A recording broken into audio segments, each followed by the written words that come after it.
All righty. Welcome, welcome. Thank you to everyone who is joining us live for today's Lunch and Learn, Vermont's Climate Superfund, a new era of accountability. And thank you to everybody who's watching the recording. If you joined us for last week's Lunch and Learn or last night's Evening for the Environment, you heard some inspiring stories of people taking legal action to advance climate justice. We often say that we need every tool in our toolbox to meet the climate crisis at the scale that science and justice demand. And so while litigation plays a really important role in that process, legislation does too. Earlier this year, Vermont made history by passing the Climate Superfund Act, marking a new era in holding the world's largest polluters financially accountable for the damage they have caused. For the first time, fossil fuel corporations, including big oil, will be required to pay for the damage their carbon pollution has inflicted on our climate. The act will assess the cost of climate impacts on Vermont and issue cost recovery demands proportional to each corporation's contribution to the crisis. We have some incredible advocates with us today to explain this groundbreaking new law and the tangible benefits it will bring to Vermont as the state adapts to more frequent and severe climate impacts like flooding and extreme temperatures.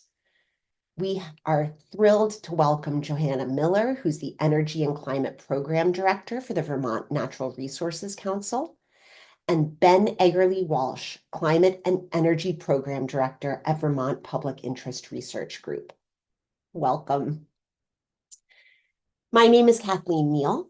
I am the Senior Director of Policy and Partnerships here at Maine Conservation Voters and Maine Conservation Alliance.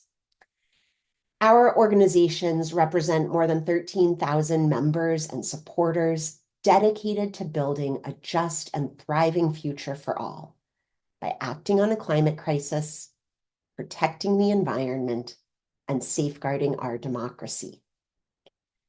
MCA does that by bringing people and organizations together to educate, inspire, and advocate, and MCV by advocating for equitable policies, holding elected officials accountable, and winning elections.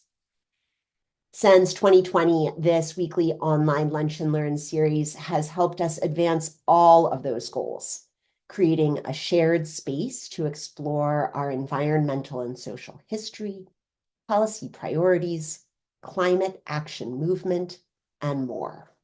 Thank you for being along with us on this journey. It is our favorite part of the week every week, and we couldn't do it without you. A few notes before we dive in. We will hear from our speakers first and then tackle your questions in the Q&A session at the end. You don't have to wait. You can send those questions to me or to Maggie Summers through the chat whenever they occur to you. We'll synthesize them and ask as many of them as possible following the presentation.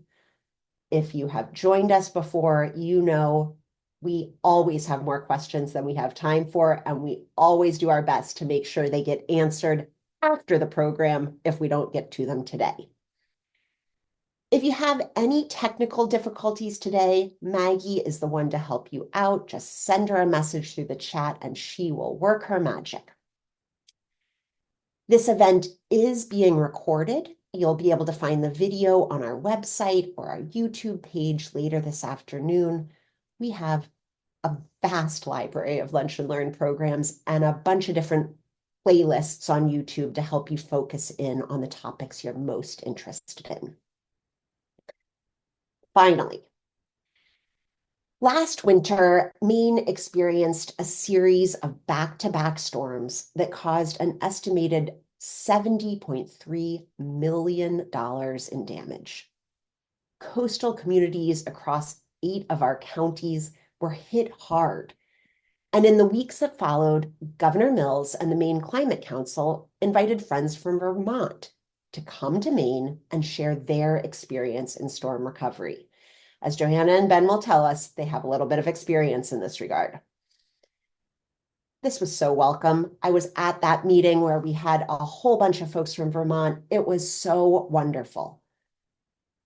But as our state government sought the advice of Vermont's state government, we largely ignored the wisdom and knowledge of the sovereign Wabanaki nations and their governments. The Wabanaki people have lived in harmony in the land with the land we now call Maine for generations. And I want to share just a little bit about what those storms looked like for them before we get started. The Passamaquoddy community of Sapayak is also known as Pleasant Point near Eastport, suffered significant loss of property last January. They're right on the coast. Fisheries were impacted, threatened loss of access to hunting for porpoise, lobster, and scallops. Last spring, the tribe started a climate resilience group that since then has hosted workshops for window inserts and cooperative solar, implemented a food sovereignty program, and pushed for weatherization. On Indian Island, citizens of the Penobscot Nation were without power for 4 days. The tribe used American Rescue Plan funding to provide generators to households with elders. And later, Penobscot Nation Tribal Ambassador Molly Bryant reflected on the fundamental disconnect of that really important emergency management action. She said, climate change brought these storms, and our reaction, emitting more pollutants, only worsens the problem. We are on the land of the Wabanaki people, land that was taken unjustly and violently. That violence, which includes climate change, is ongoing. And as part of this community of people who now live here, we all have a role to play in addressing these issues. In our work, Maine Conservation Voters and Maine Conservation Alliance are not only supporting the Wabanaki nations in their work to secure their full sovereign rights and to rematriate land, we're also seeking to fight climate change in ways that respect and embrace Indigenous knowledge and build power to counter systems of oppression. Just as our climate action toolboxes must be big enough to contain litigation and legislation, our inspiration must include the perspectives of our neighbors in Vermont, our neighbors in the Wabanaki nations, and using that two-eyed seeing to do better together. Johanna and Ben, I'm so grateful that you are here today to share Vermont's story, and I am excited to turn the floor over to you. Thank you so much, Kathleen. So I'm going to share my screen. Joey and I are going to tag team this presentation. You'll hear from her first, and then you'll hear a little bit more from me. Yes. Thank you so much for the opportunity to be here today for that lead-in, Kathleen. Really inspiring and so fundamentally important, and really eager to share a little bit about our story, and love this just idea of sharing learning. And hopefully we can lean into you all as you do more important work in so many different ways. So talking to you a little bit about what we've called the Make Big Oil Pay campaign. So as Kathleen noted, as you all know, climate change is hitting Vermont hard, costing our state in billions of dollars. So the next 15 minutes or so, Ben and I are going to appreciate the opportunity to share a bit about what we've been doing in Vermont to hold the largest fossil fuel corporations accountable for paying their fair share of the escalating costs of the climate crisis. We both have personal experience in that. The slide you just saw before was downtown Montpelier, my hometown, that was underwater in July of 2023. 7 feet of water standing in VPIRG's, Ben's organization's offices, eviscerating, decades of archives. So really detrimental. So yeah, we're going to tell you a little bit about our campaign to hold fossil fuel corporations accountable, about Vermont and our coalition, the genesis and the groundwork that we've been laying to successfully implement and enact a bill this legislative session, what's core components of that legislation and what's next. Next slide, please, Ben. So a little bit about Vermont. I'm guessing many of you are already familiar, but we are the second smallest state population-wise, about 650,000 people. We are very rural, like Maine, 9 million square feet, so sixth smallest in the nation. We're home of Senator Bernie Sanders, Ben and Jerry's Fish, and far more. But when it comes to politics, we have a very popular Republican governor and a democratically controlled legislature. So bipartisan leadership at the highest levels of government. Uniquely, we also have no petroleum reserve. So this is a little bit of context about, us and the sort of framework for entering into this effort. Next slide, please. So this effort to hold fossil fuel companies accountable for the impacts and the costs their products have caused is really rooted in the polluter pays principle. We think it's a pretty simple solution to help communities deal with the ramifications and damages imposed by a warming world. Make polluters pay. This is a principle we all learned in kindergarten, pretty much. If you make a mess, you help clean it up. This is a principle that is also foundational to the environmental movement. It's rooted in toxic waste laws, waste management laws. This is not a new concept, the polluter pays principle. And importantly, it is a concept that has withstood court challenges, historically and consistently being held up to withstand legal challenges from industry over decades. So polluter pays. Next slide, please. And the origins of this concept in our Vermont campaign really emerged in 2021. If folks remember the Build Back Better effort, which was really about helping our nation bounce back from the costly consequences of a global pandemic. There was a polluter pays amendment in Build Back Better that was supported by our Senator Bernie Sanders and others. It was a component of Build Back Better that was intended to help fund climate action. Obviously, Build Back Better didn't happen. I mean, what we have now is the Inflation Reduction Act and the bipartisan infrastructure law.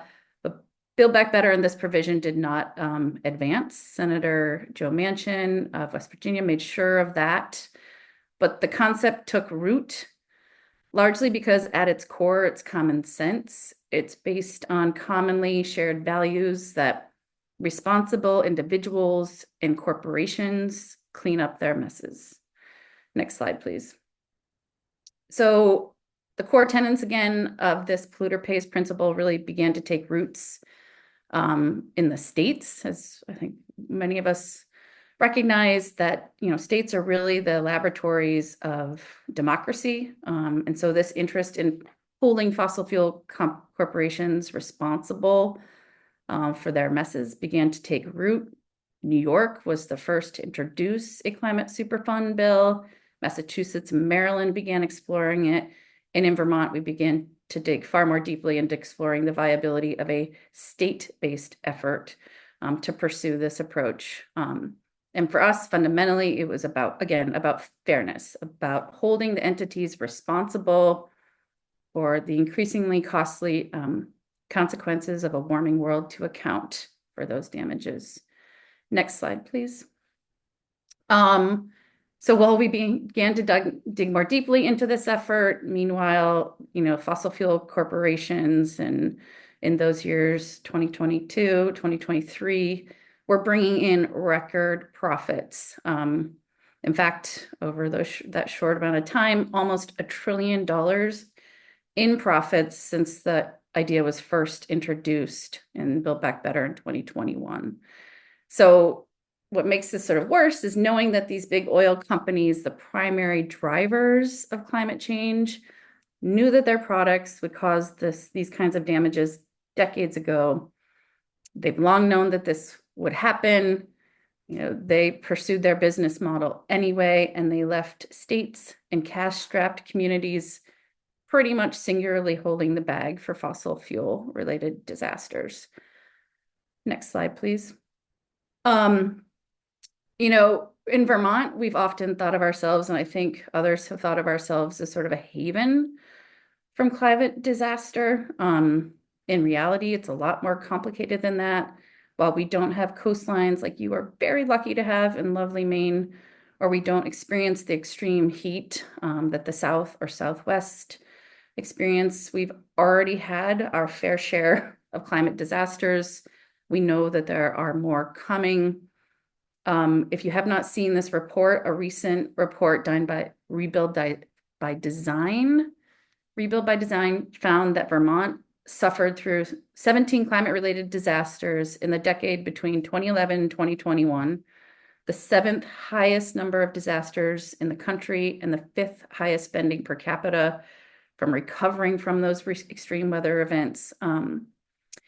And that significant tally and those costs didn't even calculate the disasters we've suffered since 2022, including one in 2023, which NOAA classified as billion-dollar disasters. So this is happening in a state, that was sometimes thought of as a climate refuge, these costs and these consequences being borne by fewer than 650,000 people.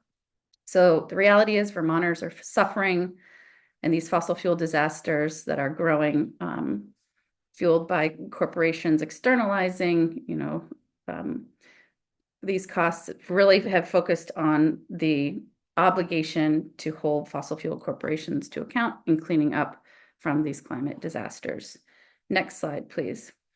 And so this is all happening, Vermonters and generally the American public agrees in the core tenets of a polluter pays principle. So knowing all this happening, we decided to launch a campaign. One of the first things that we did was collaborate with national partners on a poll to take the temperature of Vermonters, what they thought about this concept. And what we found was that the idea of holding the largest fossil fuel corporations to account for climate-induced damages was very popular. The key finding from that independent poll was that 2/3 of Vermonters supported the concept of holding big oil responsible for their share of the climate costs. And similarly, this is a pretty broadly held value across this nation. It's common sense. It's a values-based idea that Americans believe in holding corporations responsible for the damages that their products have caused. So this really gave us confidence in launching a campaign in a big way. Next slide, please. And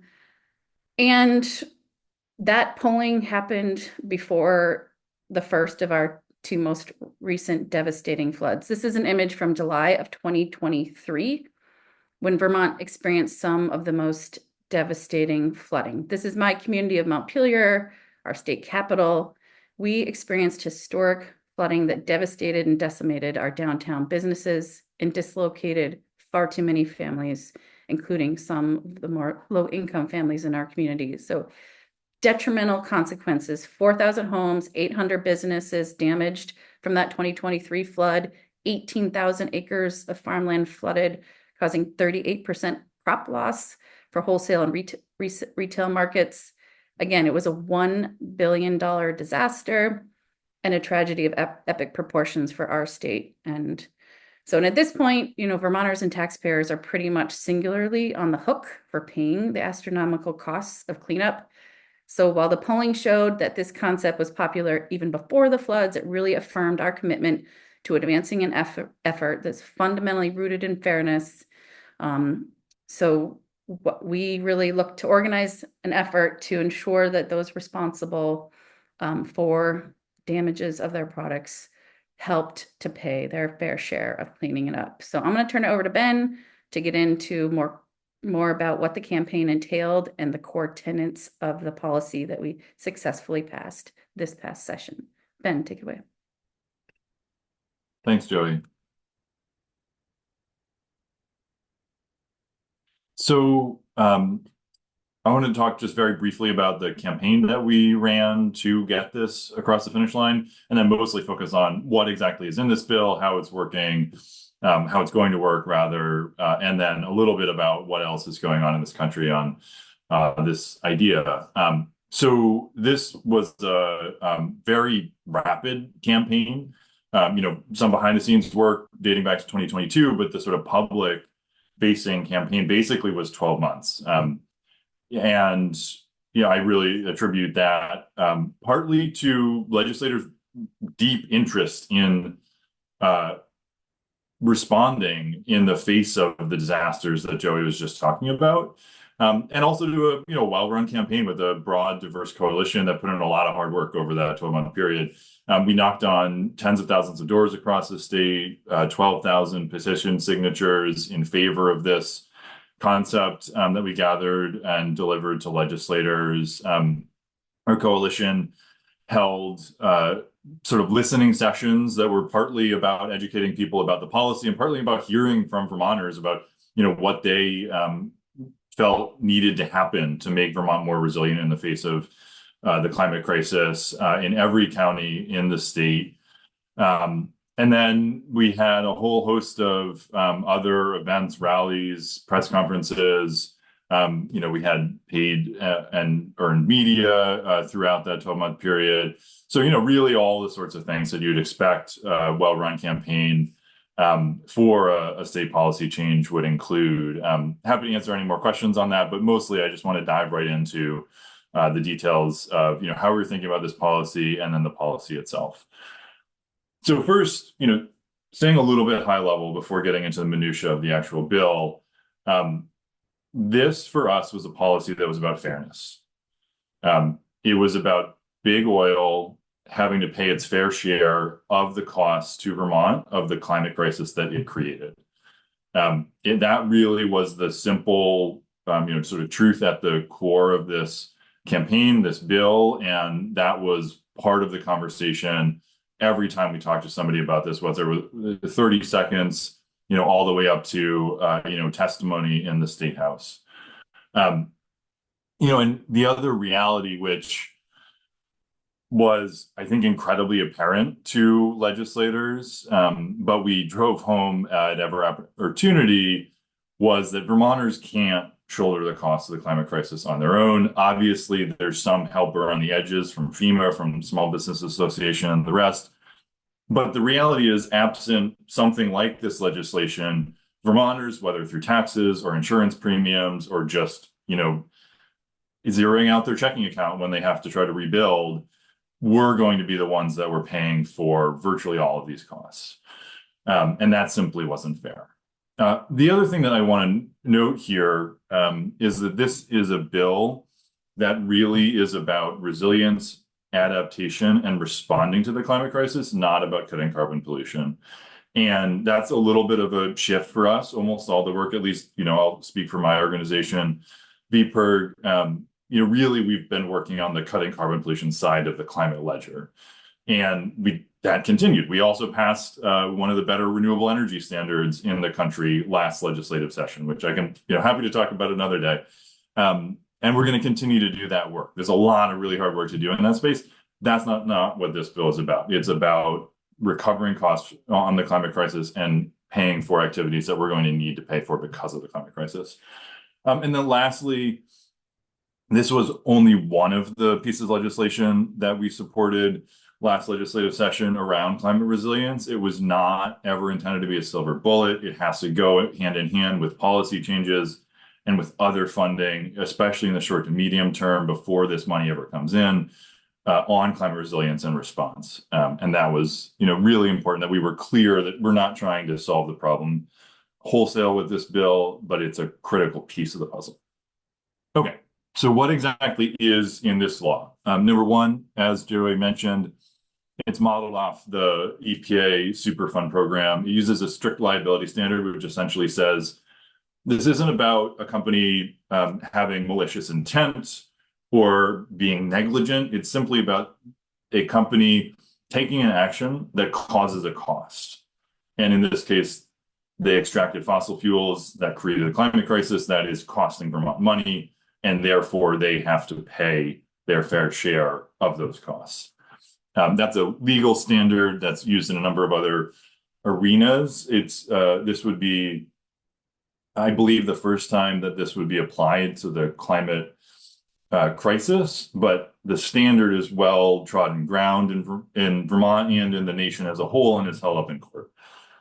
It would cover fossil fuel companies that created more than 1 billion metric tons of carbon pollution from 1995 through 2024. So really just the largest companies in the world. Obviously, it would only be companies that have some legal connection to Vermont, but a number of companies in that space do have that kind of connection. The cost recovery demands issued to those companies would ultimately be proportional to their fossil fuel emissions over that 30-year period.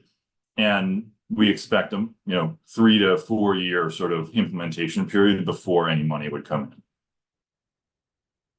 in. Okay, breaking this down a little bit more, the first step that the bill lays out is our Agency of Natural Resources putting together a resilience implementation strategy, essentially a prioritized plan of all the big stuff that Vermont needs to do on climate resilience in the face of the climate crisis. That is work that's already underway.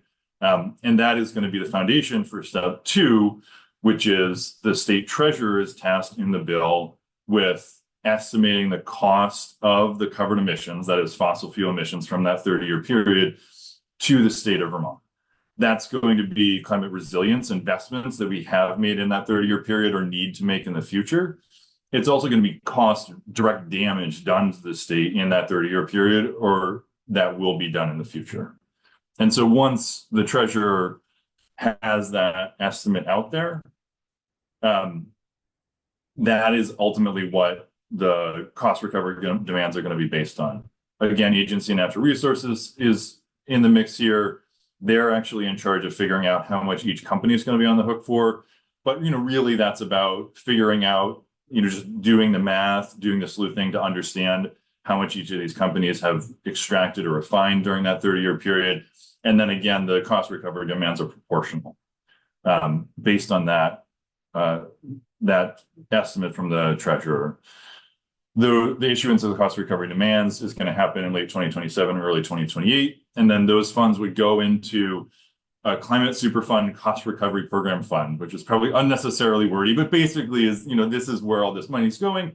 And it can ultimately be spent on anything that is in the broad sort of category of adaptation, resilience, or disaster response.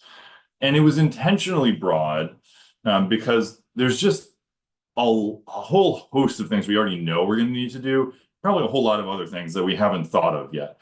The obvious things are rebuilding roads and bridges when something like flooding from the last couple of years happens. But there's a whole lot of other things that might not immediately jump to mind. Weatherizing homes for vulnerable residents so that they're not in jeopardy during a heat wave, for instance, or getting heat pumps installed in those same homes, getting more efficient HVAC systems in schools. There's a whole host of things. And ultimately, the Agency of Natural Resources is going to be in charge of that fund and determining the appropriate mix of how we're spending that money over time. So obviously, we're here talking to you today because this ultimately passed and became law. Both of those things happened, which is obviously the goal of doing this in the first place. It had tripartisan support. Fun fact, Vermont has a third major party, the Progressive Party, with members in both the House and Senate here. And we got obviously overwhelming support from Democrats and progressives and a number of Republicans supporting the bill in both the House and Senate. So really encouraging that this is maybe at least one corner of climate policy that is not fully polarized yet. That, there really was an interest across the aisle in making these companies pay their fair share and ensuring that Vermonters don't have to, bear the burden themselves. And ultimately, our governor, Scott, who, as Joey mentioned, is a Republican, allowed it to become law with his signature. That's something that you can do in Vermont. And he, essentially acknowledged the need for it, expressed some concerns about potential legal challenges to the law, which we feel, this is, as we've mentioned repeatedly, on very solid legal ground. But, that was essentially his stated rationale for not actually signing it. Still, he has vetoed a lot of climate policy in the past, so I see it as an encouraging sign that he was, did not stand in the way of this as actively as he might.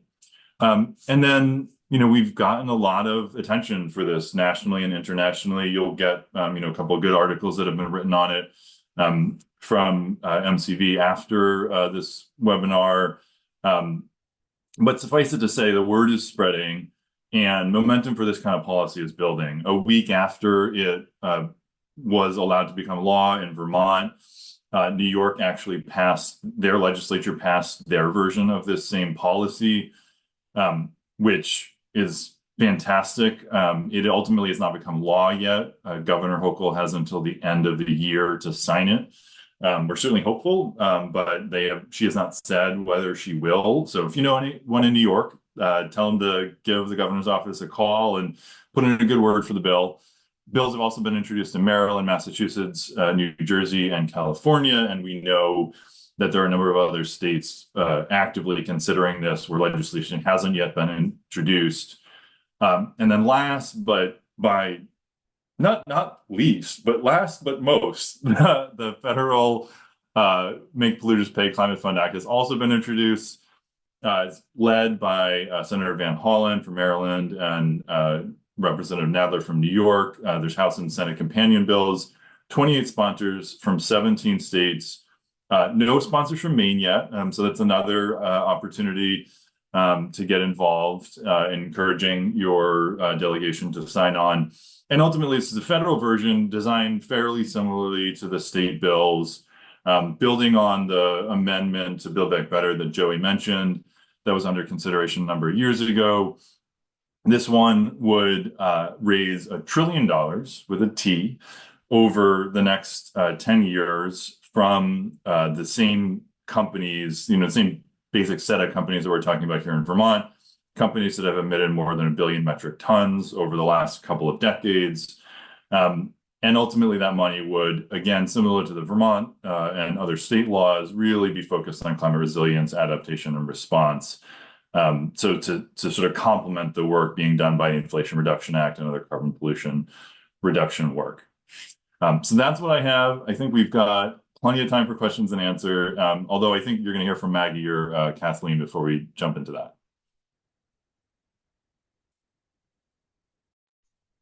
You are right on both counts, Ben. And thank you, Ben. Thank you, Johanna. That was fabulous. As always, you will get, everybody on this call will get an email later this afternoon with a link to this recording. Feel free to share it far and wide for folks who will be interested. And that email will also include a bunch of ways to continue your learning and to take action. So you'll see an opportunity to let us know about your extreme weather story. If you saw those pictures and thought, oh, I've got some on my photo roll that you should see, you will see a place that you can tell us your story, share your pictures. That will really help. You'll also see an opportunity to let Congress know that we'd like to see this kind of polluters pay work happen at the federal level. So there is a petition that you can demand action. You'll see links to a few articles about the work in Vermont. And most importantly, well, equally importantly, opportunities to support both VNRC and VPIRG in the work that they are doing. So you can sign up for their emails, you can stay up to date, and you can help them advocate as well. All right, we have a bunch of good questions. You can keep them coming to me or to Maggie as we work through them.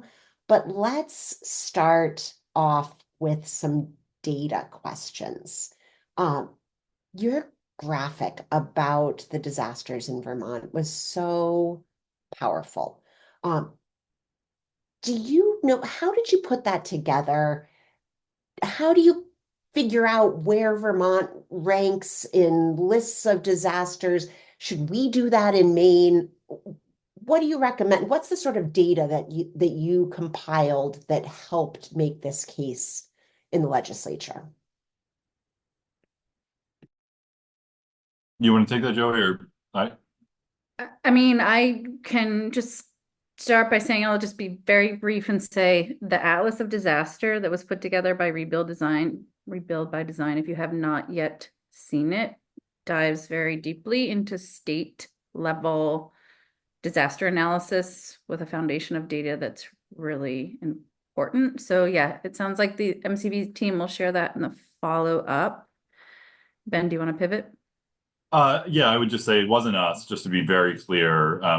The number crunching there was done by Rebuild by Design. They're an outfit that was started in the aftermath of Hurricane Sandy. They initially did, and are still involved around the world in, well, rebuilding by design. They were involved in some of the rebuilding efforts, and facilitating some of that in the broader New York area after Sandy, and they've since sort of brought in their work and mission, and I'll get the Atlas of Disaster to Maggie so you can all see it later.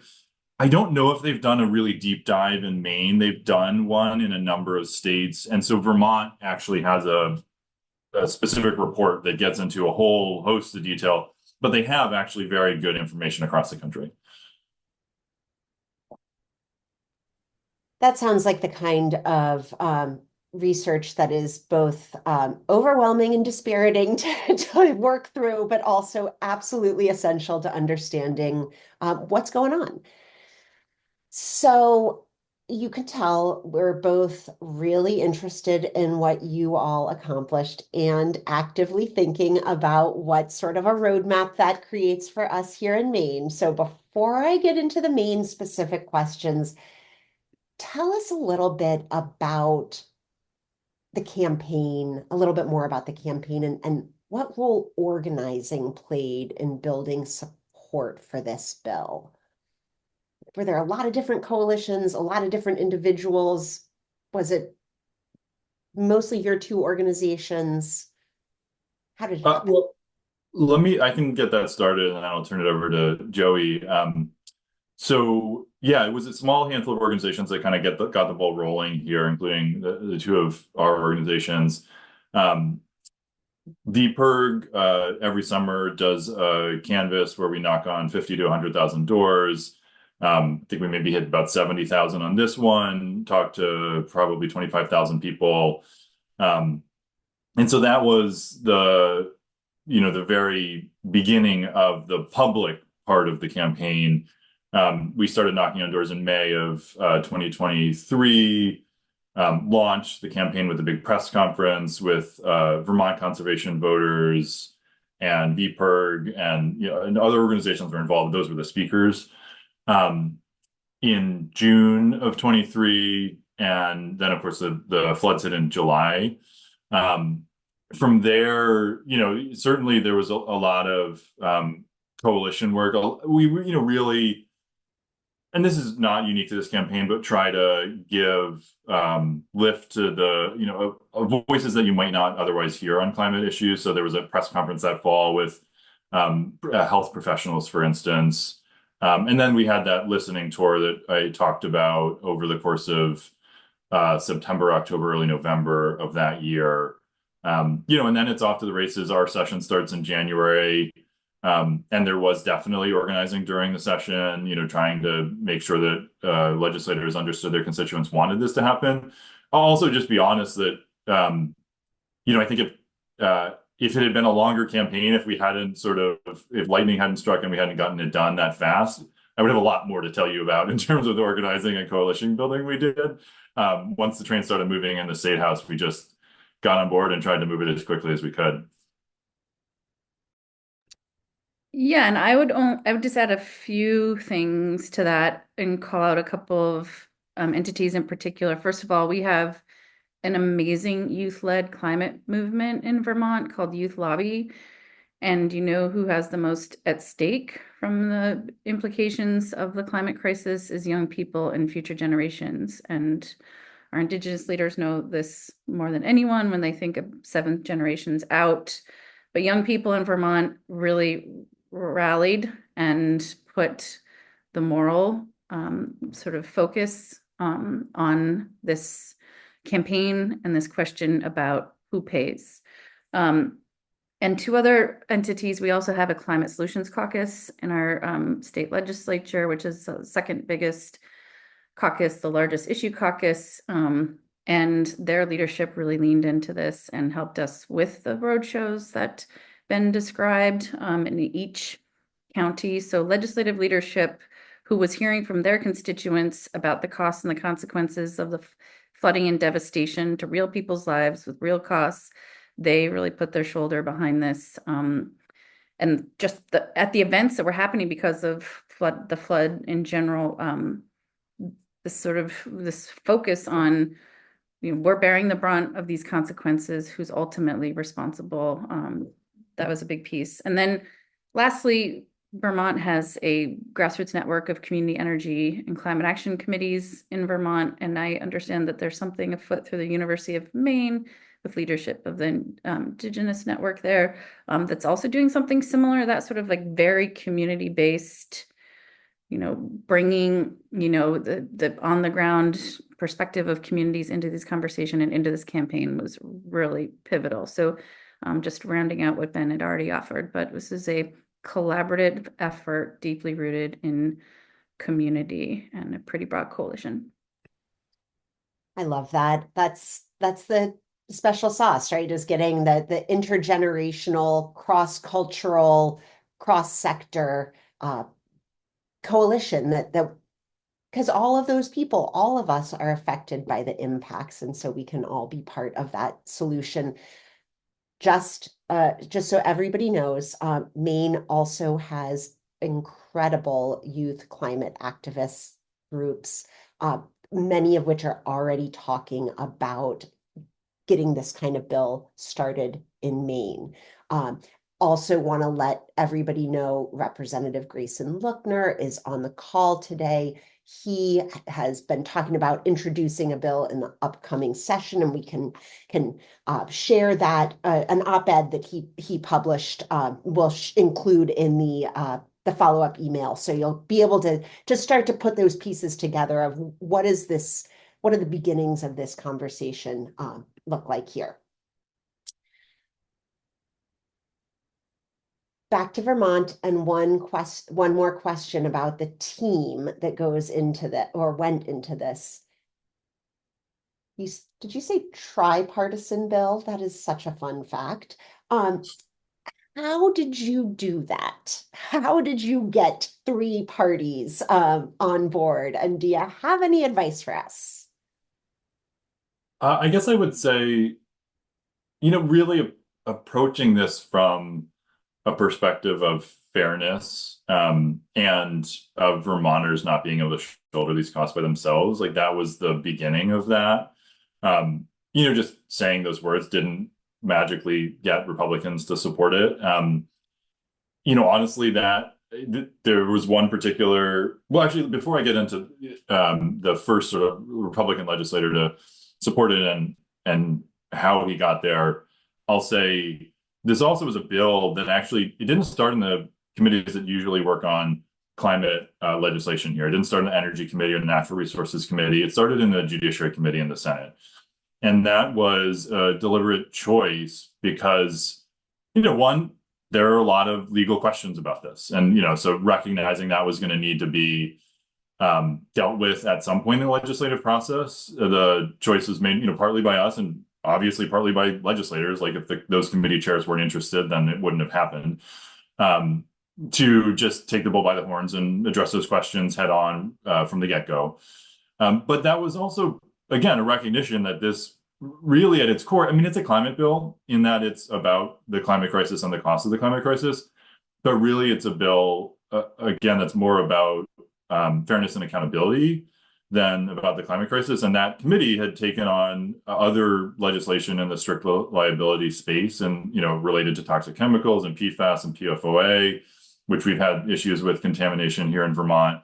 And so approaching it from that perspective of this is a bill about accountability using a particular legal standard to have that financial accountability, that made a lot of sense. And I think that was a big part of why at least some Republicans in Vermont were willing to, take a real hard look at this instead of just writing it off as like, oh, another climate bill.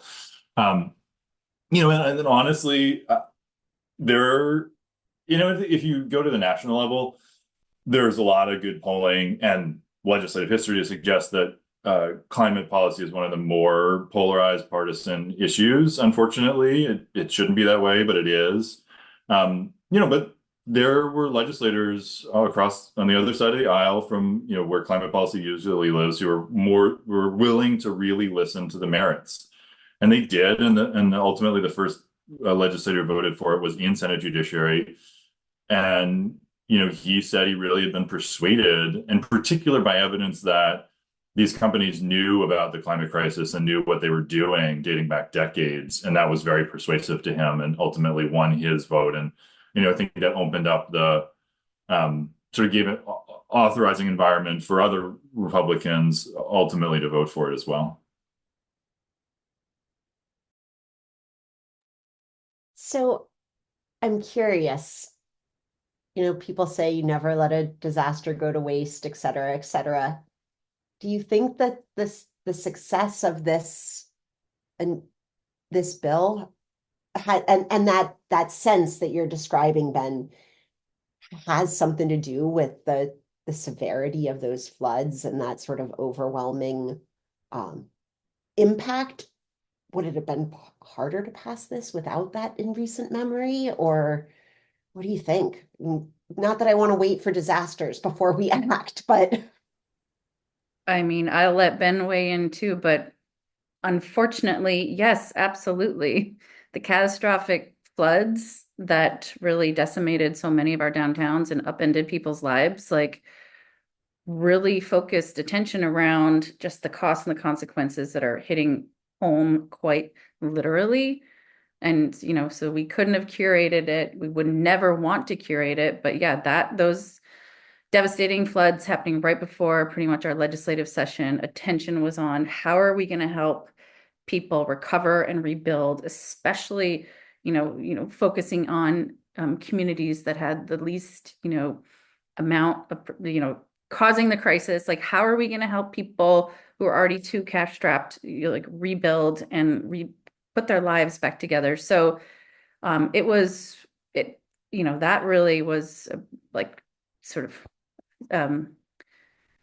serendipitous, but we clearly would never want that. But you think about what's happening now and how communities, I think about like what happened with Helene and Milton, and Vermont was rocked with devastation, but it stands in stark contrast to the absolutely devastating consequences of fossil fueled disasters that are continuing to wreak havoc in, our communities south of us. So I think there is, momentum behind this. My hope that there will be continue to be momentum at the state level and ideally at the national level as well. Yeah, all I'd add is, I think we would have been able to get this done regardless. I think the speed with which it moved certainly was related to the fact that we had these disasters which weren't even in the rearview mirror when the legislative session started. I mean, we didn't mention it. It wasn't as severe. It was, it had another inch of rain, maybe it would have been almost as bad. But in December, literally like 3 weeks before the legislative session, Montpelier got flooded again. And it was like basements instead of in the streets. And that was the difference between like every business in the downtown going out of business and not. So that was literally like weeks before the bill was introduced. The reality though is there are very few places in the country that don't have climate disasters that people are very aware of and have very acute memories of.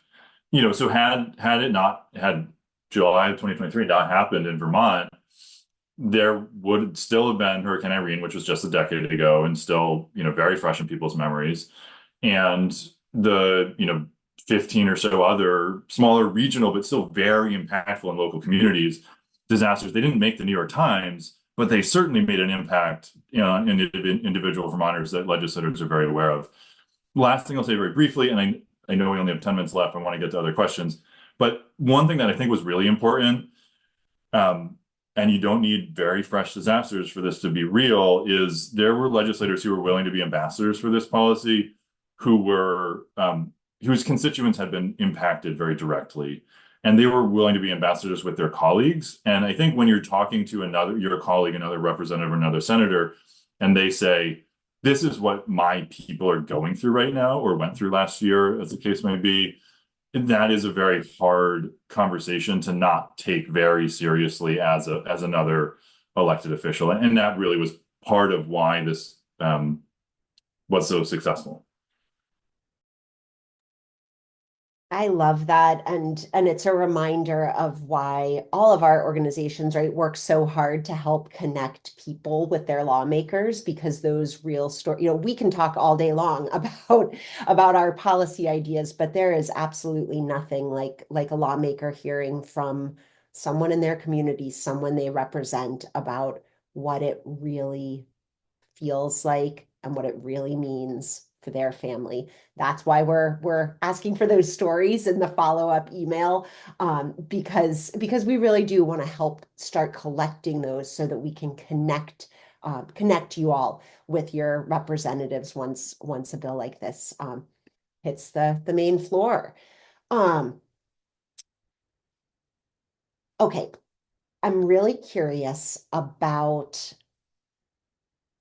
what those potentially responsible parties who have emitted more than 1 billion tons of carbon, what does it look like? What did they say? Are they helping with this calculation? Just how is it landing with the people and corporations who are now on the hook?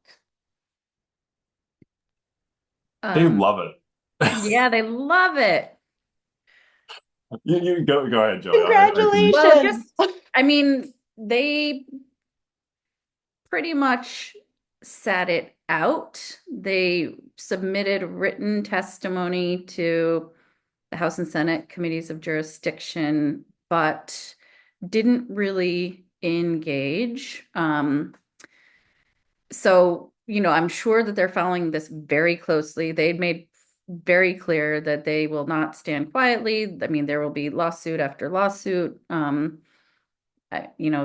cynic in me worries, we have a Supreme Court that may bode well for their, so they didn't really engage. What was really important too, I just want to say, and then I'll let Ben answer that more particular question, but there's a big difference in poll after poll that we've seen between how Vermonters feel about fossil fuel corporations and big oil than how they feel about their mom and pop fuel dealers who have been coming to their door and keeping them warm for generations.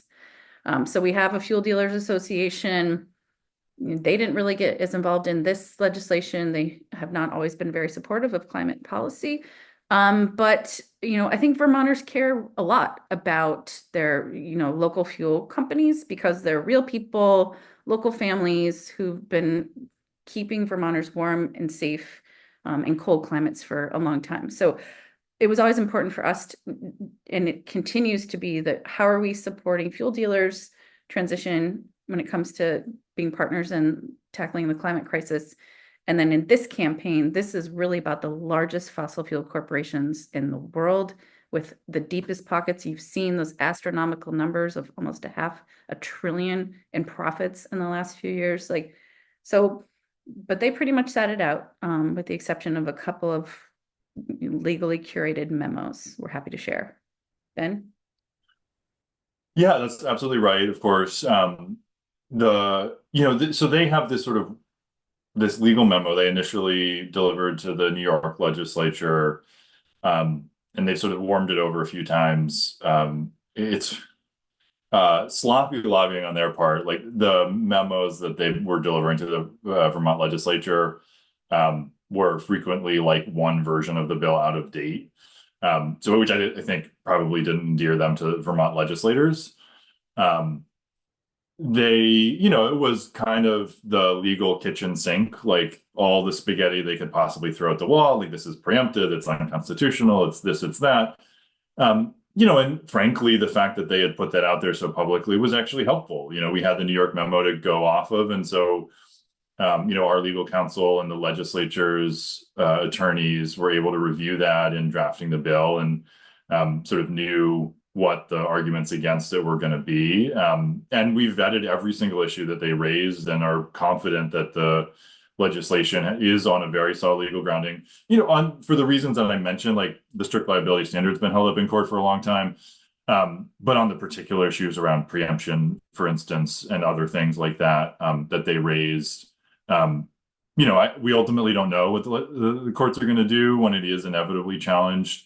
But we know that it has a very solid chance, and we'll see. And ultimately, that's our assumption, is they just want to throw lawyers at it after passage, rather than trying to stand in the way, especially with the legislature with the supermajority like we have in Vermont, that could, at least on paper, override a veto. And frankly, if Governor Scott had vetoed it, we would have been able to override.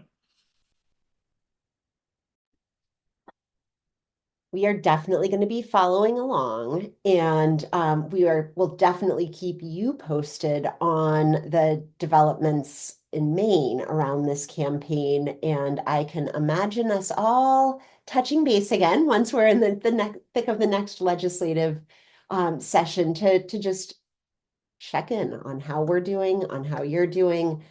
It's really, really exciting, and we're just so grateful to you all for sharing Vermont's story today.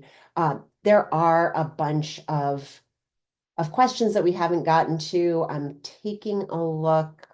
Let's see. Maybe this is the one to end with. I just love this concept that you based the act on fairness. Would you recommend that strategy? We've also talked a lot about, consumer fraud and deception of like they knew, and how did that strategy of the sort of you broke it, you clean it up. How did that work? I mean, it's not just a line, like that is what this policy is about, right? Like if you make a mess, you clean it up. As an advocate, you're always looking for a message that's very clear and concise and compelling all at the same time. And I think that one certainly is. As we were thinking about how the bill is designed, that it clearly should be about, this is not just another, obviously cutting climate pollution isn't so incredibly important, but ultimately we recognize this bill was in a different lane. And so given that it is in fact about resilience and adaptation and response, like why on earth would we not make it about fairness and about accountability? And frankly, when you look at, that's all true on the substance. And then the reality is, like, these companies are wildly unpopular in Vermont and around the country. In particular, you're talking about the major fossil fuel companies. People know that they knew about this. There's a very compelling story to tell about that. And so it just seemed like would have been political malpractice to not kind of drive it through that lane. And then it also opened up the possibility of it being championed by more moderate legislators, which is ultimately, one of the things I didn't mention is Senate Judiciary in Vermont was led by a man who has since unfortunately passed away, but had been a moderate senator and chair of judiciary for a long time, and literally said in the opening press conference, like, this is, if you'd asked me 10 years ago, would I be at a press conference with VPIRG and these groups about a policy like this? I would have told you absolutely not. And then went on to talk about fairness and accountability. And so I think it just opens up a world of possibilities in terms of how people are thinking about it that it wouldn't have if it were just seen as quote unquote another climate bill. It's a great place to leave it. We are so grateful for you both, grateful to everyone for joining us today. Look for that follow-up email later this afternoon. And if you have a question that we didn't get to, just hit reply and say, hey, I really want to know this. And Maggie and I can make sure that we track down the answers for you. We will be back in this space next week with Allison Gardner from Maine Student Votes, talking about how we can empower the next generation of voters. I don't know. I feel like there's something coming up in the coming weeks that might be relevant for that. So we'll meet you back here. Thank you. Have a fabulous weekend. Thank you both so much.